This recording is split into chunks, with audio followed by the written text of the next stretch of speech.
Ela chegou à fazenda em uma carruagem velha, grávida de 9 meses, gemendo de dor. O coronel olhou para ela com desprezo.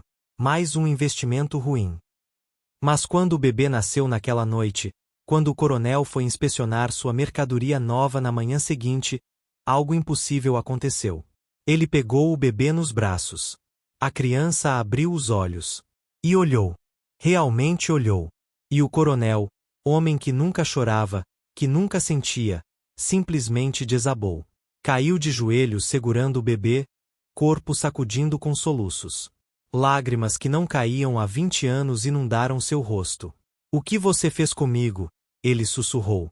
Que poder tinha aquele bebê de um dia? Como fez o homem cruel desabar completamente? Essa história vai te deixar sem palavras. Mas antes, me conta. De que cidade você está assistindo? E se inscreve no canal agora porque você não vai querer perder histórias transformadoras assim. O portão da fazenda Santa Rita rangeu ao ser aberto sob o peso da tarde escaldante de março de 1856. A carruagem que entrou não era das melhores.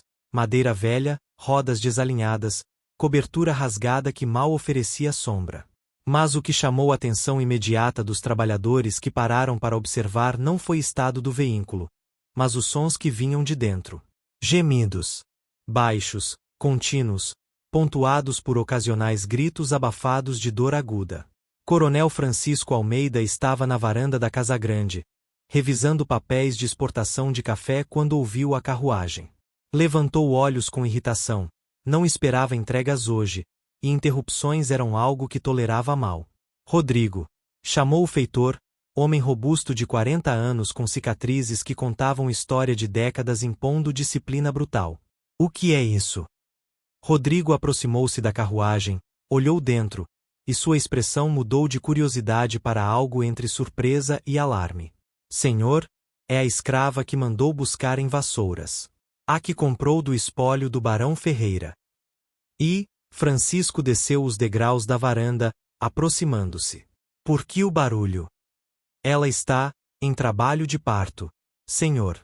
Trabalho de parto muito avançado, pelo que vejo. Francisco franziu o senho profundamente. Tinha 47 anos, viúvo há 5, sem filhos. Dedicara a vida inteira a construir fazenda Santa Rita em operação mais lucrativa da região de Vassouras. Tinha 250 escravos, 700 hectares de café, e reputação de ser administrador eficiente mas frio. Não cruel por prazer, mas impiedosamente prático. Pessoas eram ferramentas. Ferramentas que ou funcionavam ou eram descartadas. Prestes a dar à luz. Sua voz era gelada. O comerciante não mencionou isso na venda. Talvez não soubesse, senhor. Ou talvez. Rodrigo encolheu ombros. Ambos sabiam como o comércio de escravos funcionava. Vendedores omitiam defeitos sempre que possível. Francisco aproximou-se da carruagem, olhando para dentro. Lá estava ela, mulher jovem, talvez 25 anos, deitada em posição fetal sobre palha suja. Seu vestido de tecido grosso estava encharcado de suor, ventre enorme contraindo visivelmente. Ela olhou para ele através de mechas de cabelo grudadas em rosto suado, e em olhos havia mistura de dor, medo e algo mais. Algo como desafio? Determinação? Qual o nome dela? Perguntou Francisco, mantendo o tom profissional. Isabel, senhor. 24 anos, segundo documentos. Experiência em casa e campo. E quanto paguei por esta complicação? 120 mil réis, senhor. Francisco calculou rapidamente. Se ela morresse no parto, possibilidade real, seria perda total. Se sobrevivesse mas bebê morresse, ainda teria trabalhadora, eventualmente. Se ambos sobrevivessem, teria 2 pelo preço de 1, eventualmente. Quanto tempo até o bebê nascer? Rodrigo chamou o motorista da carruagem, homem idoso que trabalhava para comerciante. Quanto tempo está assim? Começou ontem durante viagem, senhor. Contrações vêm cada vez mais forte, mais rápidas. Eu diria que bebê vem em horas, talvez menos. Francisco tomou decisão. Leva ela para celeiro das parideiras. Chama a mãe Joana para fazer parto. E que seja rápido, não quero drama se estendendo por dias. Sim, senhor. Isabel foi carregada por 2 escravos fortes, seu corpo contraindo em espasmos de dor enquanto era movida. Ela não gritou, havia aprendido há muito tempo que gritar era desperdício de energia, mas mordeu o lábio tão forte que sangue começou a escorrer. O celeiro das parideiras ficava nos fundos da fazenda, estrutura simples onde escravas grávidas passavam últimas semanas antes de dar à luz. Mãe Joana, parteira de 65 anos que trouxera ao mundo mais de 300 bebês em 4 décadas, estava esperando quando Isabel foi trazida. Mais uma, murmurou ela, mãos experientes já avaliando situação. Tocou o ventre de Isabel, sentiu posição do bebê, verificou dilatação. Está avançado. Muito avançado. Bebê vem logo, dentro de 2 horas, talvez 3. Ela vai sobreviver? Perguntou Rodrigo, não por compaixão mas por necessidade de reportar a Francisco. Depende, disse mãe Joana honestamente. Ela está exausta de viagem, desidratada. Mas é jovem, forte. E a velha parteira hesitou. E há determinação nela. Vejo em olhos. Ela quer que este bebê viva. Isso conta para algo. Rodrigo assentiu e saiu para informar Francisco. Mãe Joana ficou sozinha com Isabel, trazendo água, erguendo cabeça da jovem para ajudá-la a beber. Obrigada, sussurrou Isabel quando conseguiu engolir alguns goles. Guarda energia para empurrar, disse mãe Joana pragmaticamente. Vai precisar. Meu bebê, Isabel conseguiu dizer entre contrações. Precisa viver. Por quê? Perguntou mãe Joana, não cruelmente mas curiosa. Vira muitas escravas darem à luz. Algumas amavam bebês, outras os viam como mais peso em vida já impossível. Por que este bebê é tão importante? Isabel fechou olhos, lágrimas misturando com suor. Porque é tudo que tenho. Único que restou de voz quebrou. De amor que tive. Mesmo que breve. Mesmo que impossível. Mãe Joana assentiu, entendendo sem precisar de detalhes. História era comum, escrava apaixonada por outro escravo, breve momento de conexão humana em mundo brutal, depois separação inevitável quando um ou outro era vendido. As horas passaram. Sol começou a se pôr, pintando o céu de laranja e vermelho. E contrações de Isabel intensificaram, chegando tão próximas que mal havia descanso entre elas. Está na hora, disse mãe Joana, posicionando-se. Quando próxima contração vier, empurra com tudo que tens. Isabel assentiu, reunindo últimos restos de força. Pensou no pai do bebê, Marcos, escravo na fazenda anterior, vendido para Minas Gerais 3 meses antes de saber que seria pai. Pensou em como haviam se amado em segredo, roubando momentos, construindo esperança impossível. Pensou em como este bebê era prova de que aquele amor fora real, mesmo que mundo negasse possibilidade. Por você, Marcos, sussurrou ela. E por você, meu filho. Vou lutar. A contração veio como onda esmagadora. Isabel empurrou, grito rasgando de garganta apesar de determinação de permanecer silenciosa. Empurrou até que não podia mais, até que escuridão ameaçou engolir visão. Continua, urgia mãe Joana. Estou vendo cabeça. Mais uma vez. Isabel empurrou novamente. E novamente. E então, liberação súbita, sensação de vazio, e som mais bonito que já ouvirá. Choro de bebê. É menino, anunciou mãe Joana, limpando rapidamente a criança. Menino forte e saudável. Isabel tentou sentar, ver filho, mas corpo não obedecia. Ele está bem? Realmente bem. Mãe Joana verificou reflexivamente.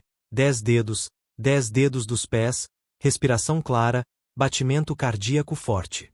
Está perfeito. Absolutamente perfeito. Mas quando trouxe bebê para Isabel, quando colocou-o em braços de mãe pela primeira vez, mãe Joana notou algo. Algo nos olhos do bebê, que já estavam abertos e focados de maneira impossível para recém-nascido. Há algo especial neste aqui, murmurou ela, fazendo o sinal da cruz automaticamente. Algo que vai além. Isabel olhou para filho, seu Tomás, decidiu instantaneamente, nome do pai que Marcos nunca conhecera, e viu o que mãe Joana via. Olhos que pareciam ver demais, entender demais. Como se bebê não fosse apenas corpo novo, mas alma antiga em forma nova. Seja o que for, disse Isabel, abraçando Tomás contra peito, é milagre. Meu milagre.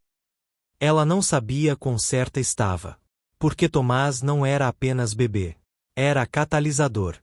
E quando Francisco finalmente viesse vê-lo, como sempre vinha inspecionar mercadoria nova, tudo mudaria. Absolutamente tudo. Porque alguns bebês nascem apenas para viver. Mas alguns nascem para transformar. E Tomás, filho de Isabel e Marcos, nascido em celeiro de fazenda escravista em crepúsculo de março, era daqueles que transformam. Francisco ainda não sabia. Mãe Joana apenas suspeitava. Mas Isabel, segurando o filho pela primeira vez, sentia. Sentia que este menino mudaria mundo ao redor.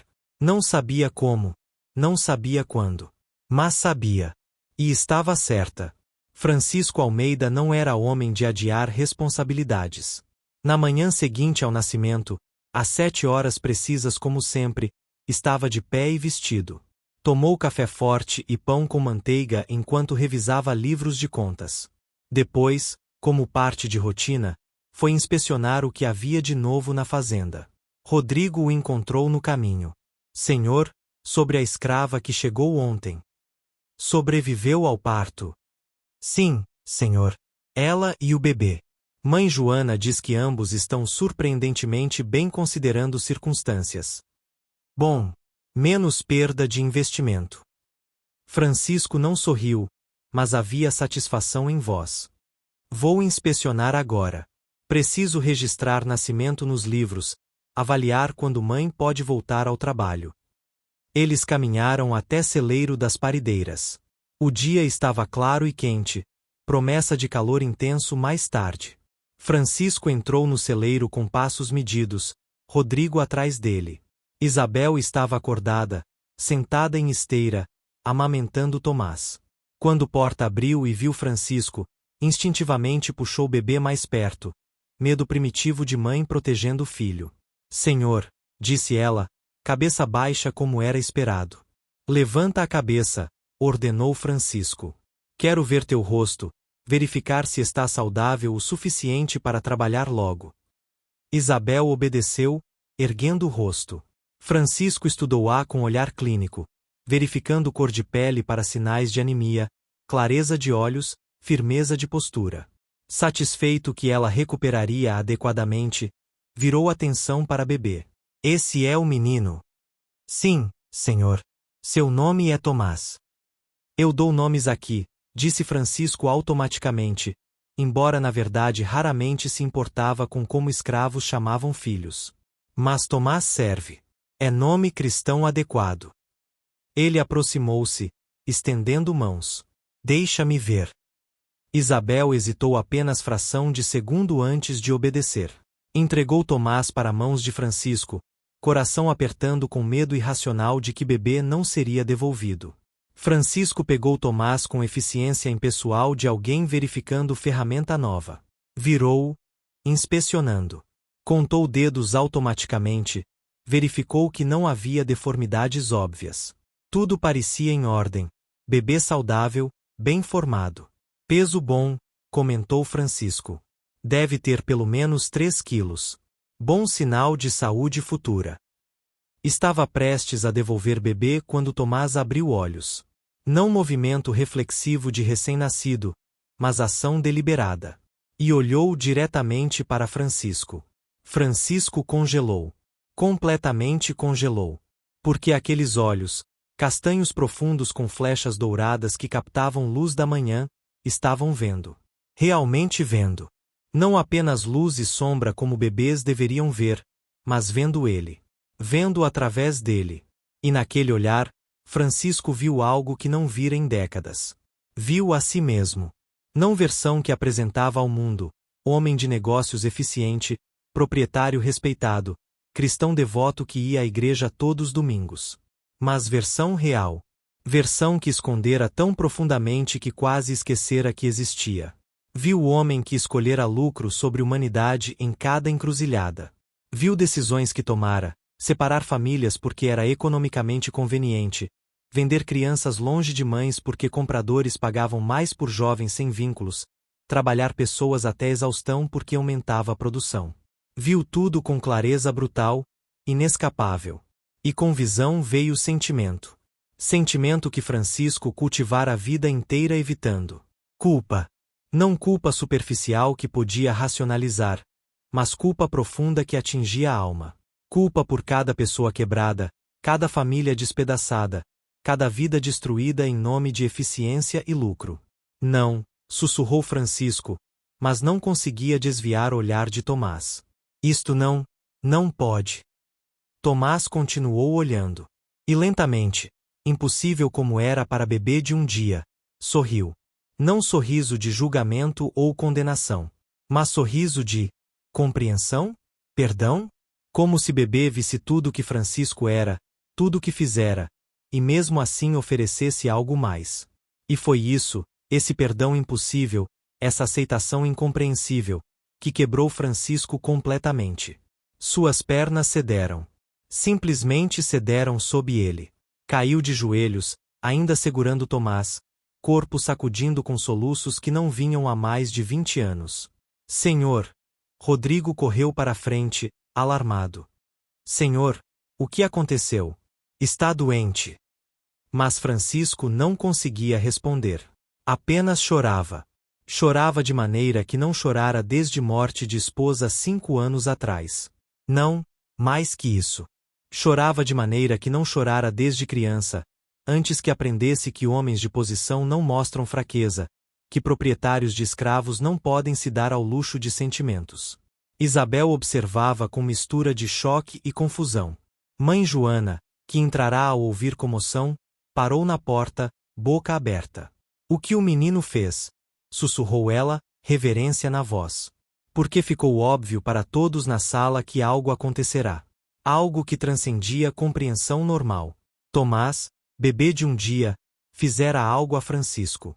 Mostrará-lhe algo, forçara-o a sentir algo que mantivera enterrado por décadas. Finalmente, depois do que pareceram minutos mas foram provavelmente apenas segundos, Francisco conseguiu controlar-se suficientemente para falar. Voz saiu rouca, quebrada. Toma ele, disse ele a Isabel, estendendo Tomás com mãos tremendo. Toma teu filho. Isabel pegou Tomás rapidamente, puxando-o contra peito protetoramente. Francisco permaneceu de joelhos por mais momento, depois forçou-se a levantar. Limpou o rosto com as costas da mão, tentando recuperar alguma compostura. Senhor? Rodrigo estava completamente perdido. O que aconteceu? Preciso chamar médico. Não, disse Francisco, voz ainda instável. Não preciso médico. Eu apenas. Ele olhou para Tomás mais uma vez, e novamente sentiu onda de emoção. Apenas preciso pensar. Virou-se bruscamente, saindo do celeiro com passos rápidos. Rodrigo seguiu, confuso e preocupado. Mãe Joana aproximou-se de Isabel, estudando Tomás com nova reverência. Este menino é especial, disse ela com certeza. Muito especial. Vi Coronel Francisco por 20 anos. Nunca vi ele mostrar emoção. E aqui, bebê de um dia o fez desabar. O que Tomás fez? Perguntou Isabel, olhando para filho com maravilhamento renovado. Como bebê pode fazer homem adulto chorar? Não sei, admitiu mãe Joana. Mas já ouvi histórias. Histórias de crianças nascidas com dons. Crianças que veem verdade, que forçam outros a ver verdade. Crianças que curam não corpos, mas almas. Ela fez sinal da cruz novamente. Acho que teu Tomás é uma dessas crianças. Isabel abraçou Tomás mais forte. Se é, então terei que protegê-lo. Porque mundo não gosta de verdade. E aqueles que a mostram são perigosos para aqueles que vivem de mentiras. Era a observação sábia. Mas por agora, Tomás estava seguro. E Francisco? Francisco estava em escritório, porta trancada, sentado em cadeira com cabeça entre mãos. Pela primeira vez em décadas, estava questionando tudo. Questionando escolhas que fizera, vida que construíra, pessoa que se tornará. E tudo por causa de Bebê. Bebê de um dia que o olhara e mostrará a verdade que não podia mais negar. Mudança estava começando. Mudança que transformaria não apenas Francisco, mas fazenda inteira, e eventualmente, muito mais. Mas mudança, como Francisco logo descobriria, era processo doloroso. Requeria desmantelar tudo o que pensava saber, confrontar tudo o que preferira ignorar. E tudo começava com pergunta simples que ecoava em mente. Se este bebê pode me ver tão claramente, se pode me fazer sentir tão profundamente, quem realmente sou? E quem posso escolher ser daqui em frente? Eram perguntas que não tinha respostas. Ainda não. Mas pela primeira vez em muito tempo, estava fazendo perguntas. E isso era começo. Nos 3 dias seguintes ao nascimento de Tomás, Francisco Almeida tornou-se o homem que seus próprios funcionários não reconheciam. As mudanças começaram pequenas, tão sutis que a princípio ninguém além de Rodrigo notou realmente. Primeira manhã após encontro com Tomás, Francisco não apareceu para a inspeção usual às 7 horas. Em vez disso, ficou em escritório até quase 9, porta trancada, recusando até café da manhã que criada trouxe. Quando finalmente emergiu, olhos estavam vermelhos. Como se tivesse chorado. Ou não dormido. Ou ambos. Rodrigo, disse ele, voz estranha mesmo para próprios ouvidos, reúne todos os capatazes. Tenho anúncios a fazer. 15 minutos depois, 5 capatazes estavam reunidos na sala principal da Casa Grande, trocando olhares confusos. Francisco nunca convocava reuniões assim, sem aviso prévio. Senhores, começou Francisco, de pé diante deles mas sem autoridade habitual em postura. Parecia menor de alguma forma. Menos certo. A partir de hoje, haverá mudanças na operação desta fazenda. Que tipo de mudanças, senhor? Perguntou o capataz mais velho, homem chamado Santos. Primeiro, rações serão aumentadas. Todos os escravos receberão porção dobrada de comida em cada refeição. Silêncio chocado. Depois, Santos falou cautelosamente. Senhor, isso aumentará custos significativamente. Não me importo com custos, cortou Francisco. Mesmo ele ficou surpreso pela intensidade em própria voz. Pessoas famintas trabalham mal. Pessoas alimentadas trabalham bem. É simples assim. Segundo, continuou ele antes que alguém pudesse argumentar, horas de trabalho serão reduzidas. De nascer a pôr do sol não é mais aceitável. Trabalharão de 6 da manhã às 6 da tarde. 12 horas, não mais. Agora murmúrios começaram. Rodrigo levantou mão. Senhor, com todo respeito, isso reduzirá a produção. Ou aumentará a eficiência, contra-argumentou Francisco. Trabalhadores exaustos cometem erros, danificam equipamento, adoecem. Trabalhadores descansados produzem melhor. Ele estava racionalizando, e sabia disso. Verdade não era sobre economia. Verdade era que não conseguia mais justificar trabalhar pessoas até colapso apenas porque podia. Terceiro, e esta era mais difícil, mais radical, castigos físicos serão reduzidos drasticamente. Chicoteamentos apenas para infrações sérias, e apenas com minha aprovação prévia pessoal. Nenhum capataz pode administrar punição sem consultar-me primeiro. Mas, senhor, protestou Santos, como manteremos disciplina? Com tratamento justo, disse Francisco, palavras sentindo estranhas em boca mas também certas. Com consistência. Com reconhecimento de que são pessoas, não animais. Os capatazes trocaram olhares alarmados. Este não era Francisco Almeida que conheciam. Este era homem diferente, homem que falava de coisas que fazendeiros não falavam. O que causou isto? Perguntou Rodrigo diretamente. Senhor, há 3 dias administrava esta fazenda com eficiência máxima. Agora fala de humanidade. O que mudou? Francisco pensou em Tomás. Em olhos que viram através dele. Em verdade que não podia mais negar. Vi algo, disse ele simplesmente. Vi verdade sobre o que tenho feito. E não posso continuar sendo aquele homem. 2 capatazes saíram naquele dia, recusando trabalhar sob condições ridículas. Francisco deixou-os ir. Os 3 que ficaram eram aqueles dispostos a tentar, ou aqueles muito dependentes de trabalho para arriscar sair. Mas mudanças não pararam ali. No 4º dia, Francisco fez algo que chocou toda a fazenda. Foi pessoalmente ao celeiro das parideiras, levando comida, não ração básica que escravas normalmente recebiam, mas comida de sua própria cozinha. Galinha assada, arroz, feijão bem temperado. Para você, disse ele a Isabel, colocando o prato diante dela. Precisa de força para amamentar. Isabel olhou para a comida, depois para ele, suspeitando o truque. Senhor, come, disse ele, não indelicadamente. E ele pausou, palavras custando mas precisando ser ditas. E sinto muito. Por tudo. Por comprá-la como mercadoria. Por sistema que permite isso.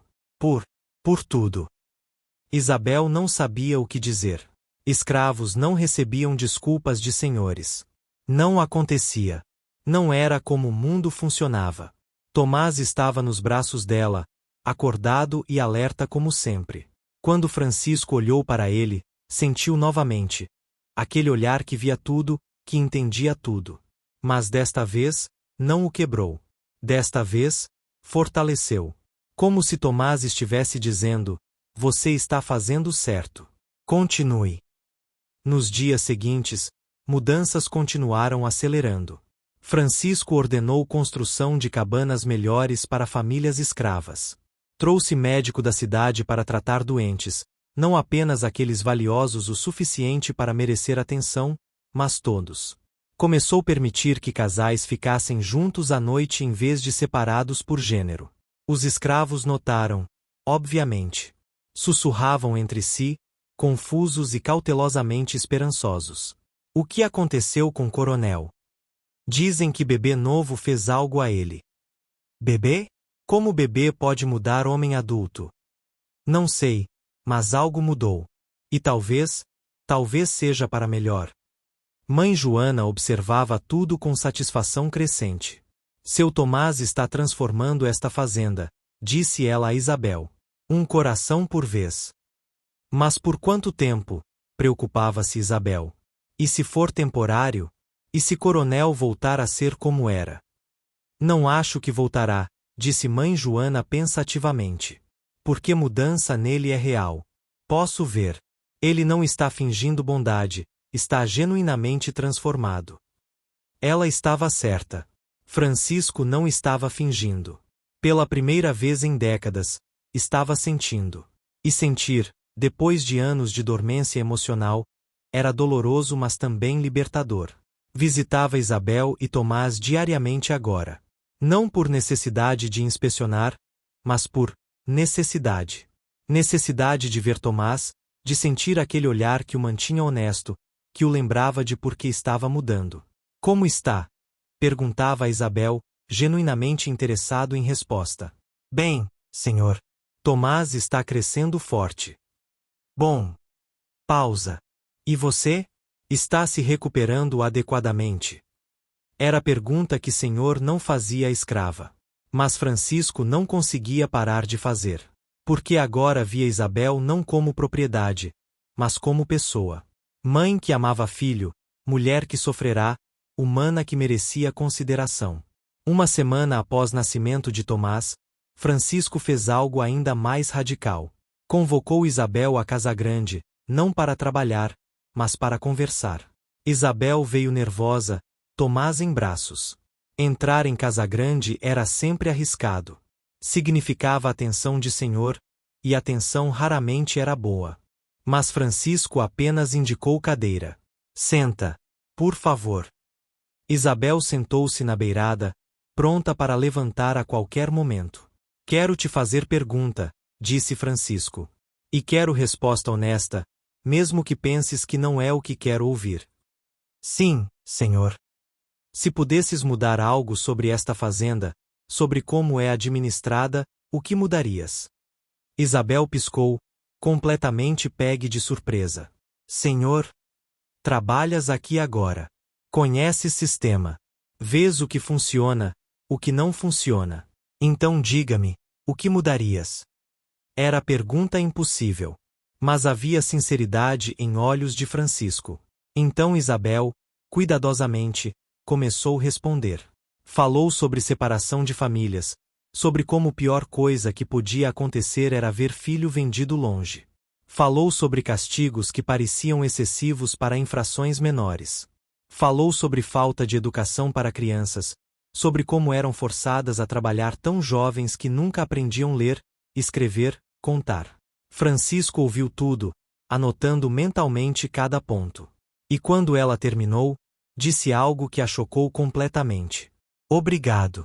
Por verdade. E prometo, tentarei implementar o que disseste.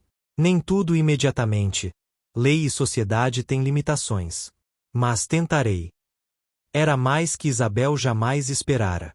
Era reconhecimento de humanidade, de que opiniões dela importavam, de que experiência dela tinha valor. Quando saiu de Casagrande, ainda segurando Tomás, estava chorando.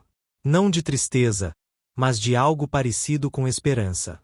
E Francisco, sozinho novamente, olhou para notas que fizera. Olhou para a lista de mudanças que escrava sugerira a senhor. E percebeu, pela primeira vez realmente percebeu, quão quebrado era o sistema em que viviam. Quebrado. Imoral. Insustentável. E por primeira vez, começou a perguntar-se: e se mudasse não apenas como administrava a fazenda, mas questionasse o sistema inteiro? E se? Eram pensamentos perigosos. Pensamentos que podiam destruir posição social, arruinar negócios, isolá-lo completamente. Mas olhando para anotações, pensando em Tomás e olhos que viam verdade, Francisco percebeu que não tinha escolha. Tinha que continuar.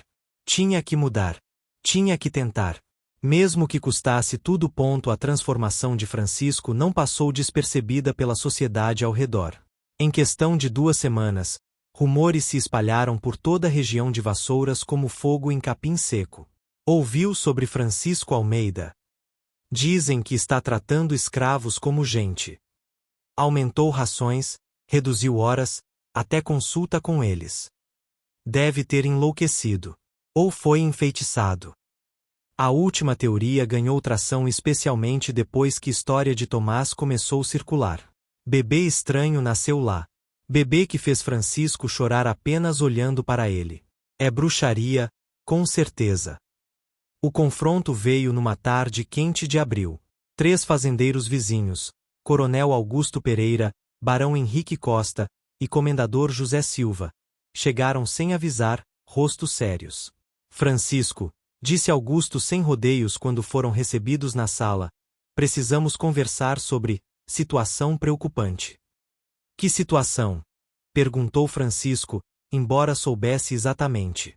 Tuas mudanças, disse Henrique diretamente. Estás criando problemas para todos nós. Como assim?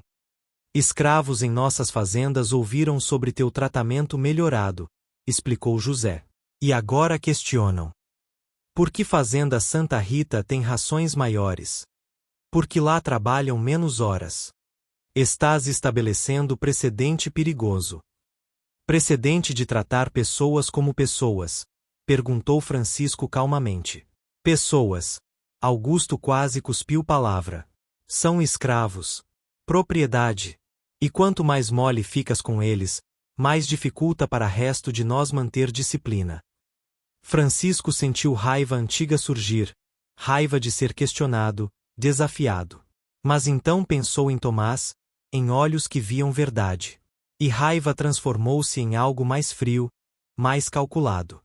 Senhores, disse ele, deixem-me fazer pergunta. Qual é a produtividade de vossas fazendas este ano comparado ao ano passado? Os três trocaram olhares. Similar, admitiu Augusto. Talvez ligeiramente menor. Minha produtividade aumentou 12%, disse Francisco. 12. Em apenas 2 semanas de mudanças.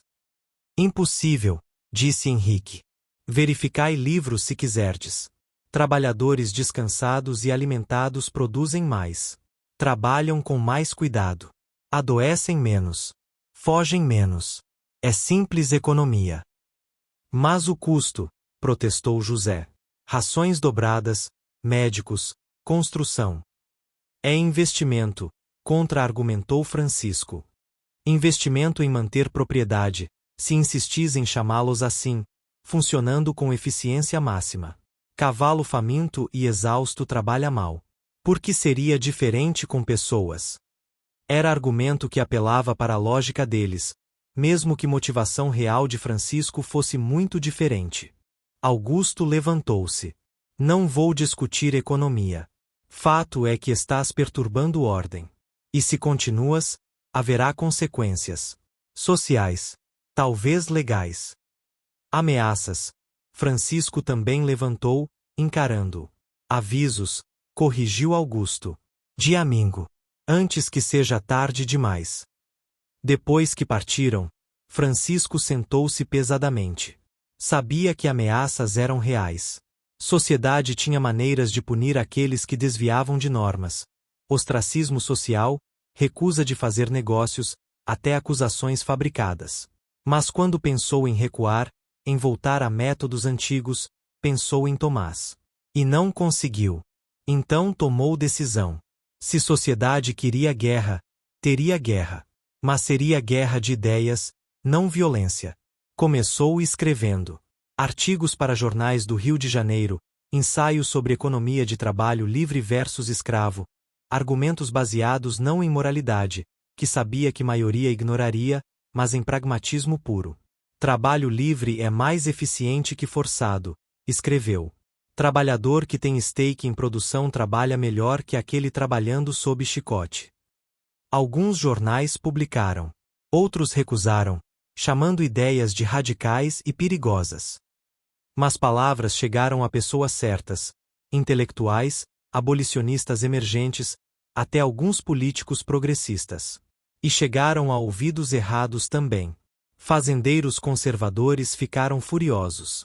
Francisco Almeida está promovendo o abolicionismo, acusavam. Está tentando destruir a economia inteira. Não era completamente verdade. Francisco ainda não estava pronto para a abolição completa. Mas estava começando a questionar, começando a ver que sistema não era sustentável, não era moral. O momento decisivo veio quando tentaram prejudicá-lo diretamente. Comerciantes com quem sempre negociara recusaram comprar café dele.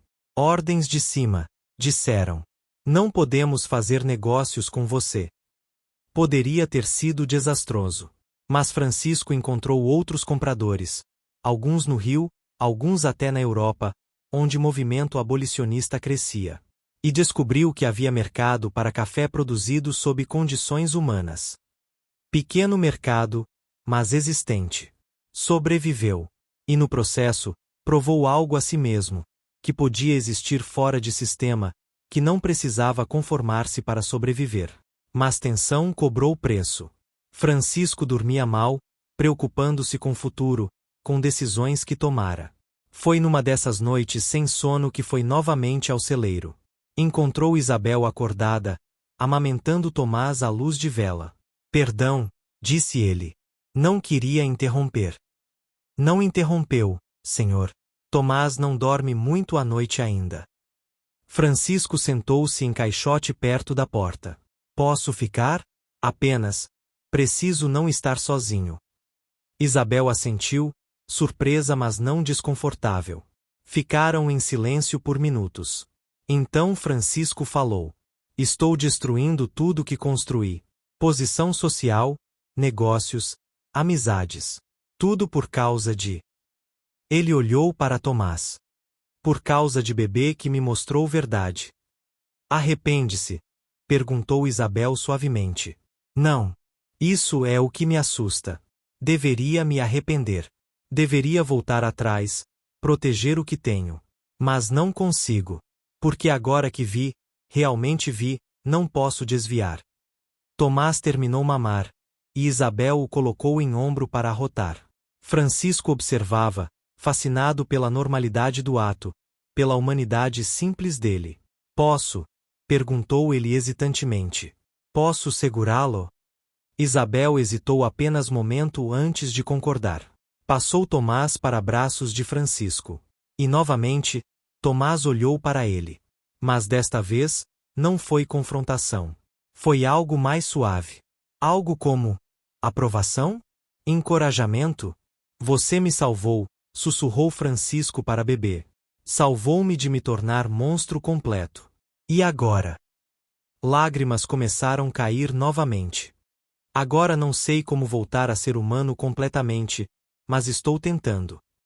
Isabel observava, seu próprio coração partido e curado simultaneamente. Está fazendo bem, disse ela.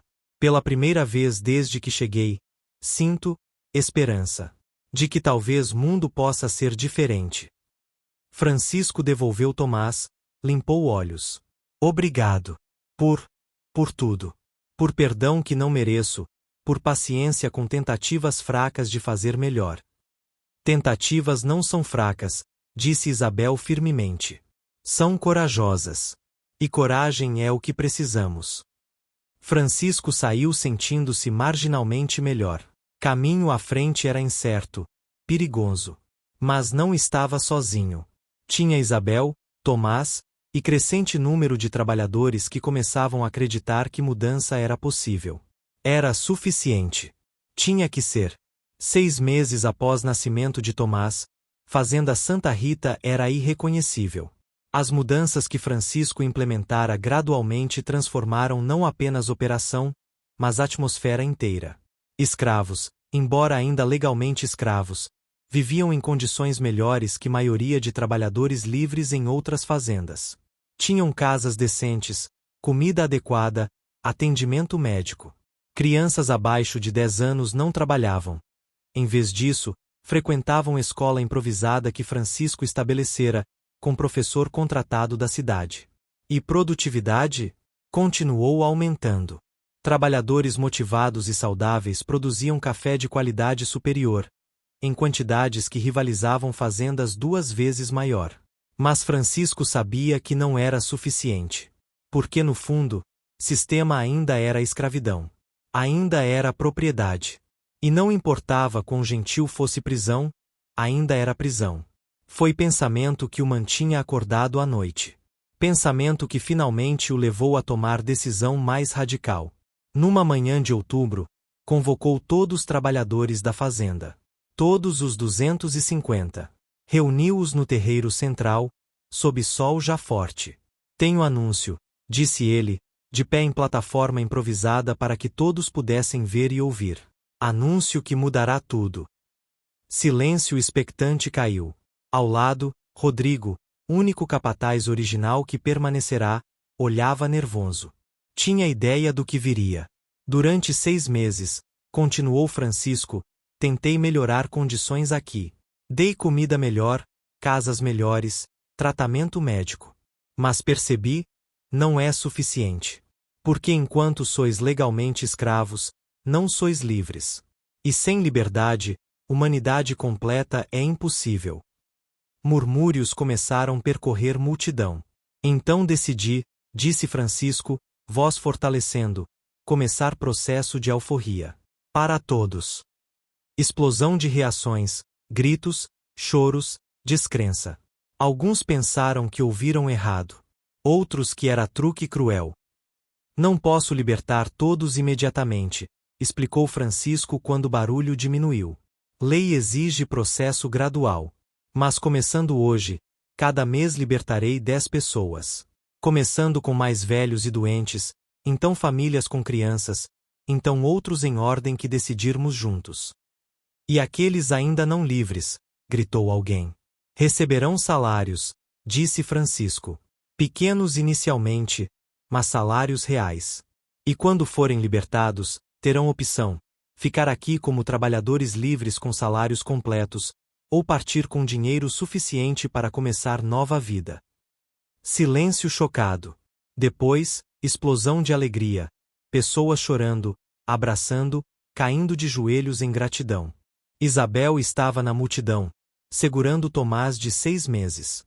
Olhou para Francisco com lágrimas rolando. Ele encontrou olhos dela, assentiu. Ela seria entre primeiras libertadas, junto com mãe Joana e outros mais vulneráveis. Mas nem todos estavam felizes. Rodrigo aproximou-se depois. Senhor, isto é impossível. Economicamente impossível. Como pagará salários e ainda terá lucro? Reduzirei meus lucros, disse Francisco simplesmente. Viverei mais modestamente. E confiarei que trabalhadores livres produzirão bem o suficiente para fazer sistema funcionar. E se não funcionar? Se todos partirem? Então tentei, disse Francisco. E falhei fazendo o que era certo, não mantendo o que era errado. Notícia espalhou-se rapidamente. Reação foi mista. Escravos de fazendas vizinhas começaram a fugir para Santa Rita, pedindo refúgio. Francisco aceitou todos, sabendo que era ilegal mas incapaz de recusar. Fazendeiros ficaram furiosos. Está destruindo a economia inteira, acusava Augusto durante confronto particularmente hostil. Estabelecendo exemplo que todos os escravos tentarão seguir. Bom, respondeu Francisco calmamente. Então talvez todos os fazendeiros deveriam considerar fazer o mesmo. Você será destruído, ameaçou Augusto. Social e economicamente destruído. Então que seja. Prefiro ser destruído fazendo certo que prosperar fazendo errado. Mas Francisco não foi destruído. Porque a história de transformação dele começou a atrair atenção positiva. Abolicionistas do Rio e São Paulo começaram a escrever sobre ele. Jornais publicaram artigos. Alguns o chamaram de herói, outros de louco, mas todos concordaram que era notável. E com atenção veio apoio. Comerciantes abolicionistas se ofereceram para comprar todo o café que produzisse, a preços premium. Doadores ricos enviaram dinheiro para ajudar a financiar salários. Sociedade abolicionista ofereceu assistência legal. Francisco não estava sozinho. E Fazenda Santa Rita tornou-se símbolo. Símbolo de que outro sistema era possível, que transformação era real. No centro de tudo estava Tomás. Crescendo rapidamente, desenvolvendo-se além do que bebês normalmente faziam. Com 6 meses, já tentava sentar. Mas mais notável era efeito contínuo em todos ao redor. Cada pessoa que passava tempo com Tomás saía mudada. Alguns sutilmente, outros dramaticamente. Mas mudados. Um capataz brutal de fazenda vizinha veio zombar de fazenda mole de Francisco. Mas quando viu Tomás, quando o bebê olhou para ele, caiu de joelhos chorando. Vejo todos que machuquei, soluçava. Não posso carregar. Nunca bateu em pessoa novamente. Deixou o trabalho, tornou-se carpinteiro, dedicou o resto de vida fazendo reparações. Eram histórias assim que se multiplicavam. E aos poucos, muito aos poucos, região começou a mudar. Não todos. Nunca seria todos. Mas suficientes. Suficientes para fazer diferença. E Francisco, observando tudo, entendeu finalmente. Tomás não era apenas bebê. Era catalisador. Força de mudança que trabalhava não através de poder ou violência, mas através de verdade simples, inescapável. Verdade que todas as pessoas eram humanas. Todas mereciam dignidade. Todas tinham direito à liberdade. Era a verdade que o sistema escravista passará séculos tentando negar. Mas Tomás, apenas existindo, apenas olhando, quebrava a negação. Forçava reconhecimento. E uma vez que verdade era vista, não podia ser desvista. Francisco visitava Isabel e Tomás diariamente ainda. Não como senhor verificando propriedade, mas como amigo, família.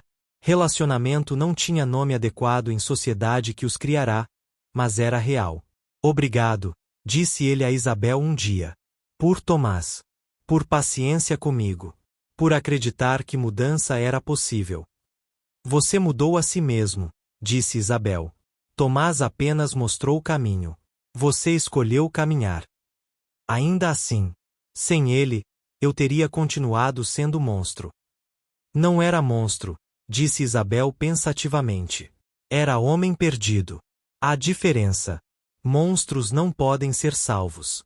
Mas homens perdidos podem encontrar caminho de volta. E Francisco tinha encontrado. Não completamente, nunca seria completamente. Mas estava tentando. E tentativa era tudo o que poderia pedir. Tomás, sentado no colo de Isabel, olhou para Francisco e sorriu. E naquele sorriso estava tudo: perdão, encorajamento, esperança. Esperança de que mundo podia ser melhor. Que pessoas podiam mudar. Que amor e verdade eram mais fortes que ódio e negação. Era a mensagem que Tomás traria ao longo de vida. Mas já, com apenas 6 meses, estava transformando o mundo ao redor. Um coração por vez. 1 ano após nascimento de Tomás, Francisco enfrentou maior crise. Grupo de fazendeiros conservadores, liderados por Augusto, moveu processo legal contra ele por incitar rebelião escrava e operar fazenda em violação de normas estabelecidas. Coronel Francisco Almeida, leu oficial de justiça, está sendo acusado formalmente de conduta que ameaça a estabilidade econômica e social da província. O julgamento foi espetáculo. Sala lotada com fazendeiros querendo ver Francisco condenado, e crescente número de abolicionistas e simpatizantes apoiando. Advogados de acusação apresentaram caso forte. Francisco violara normas, estabelecera precedentes perigosos, prejudicar a economia regional ao mimar escravos. Mas advogado de Francisco, jovem abolicionista do Rio chamado Dr. Tavares, contra-argumentou brilhantemente. Senhores do júri, disse ele, meu cliente está sendo julgado por tratar pessoas como pessoas. Por reconhecer humanidade onde lei diz que não existe.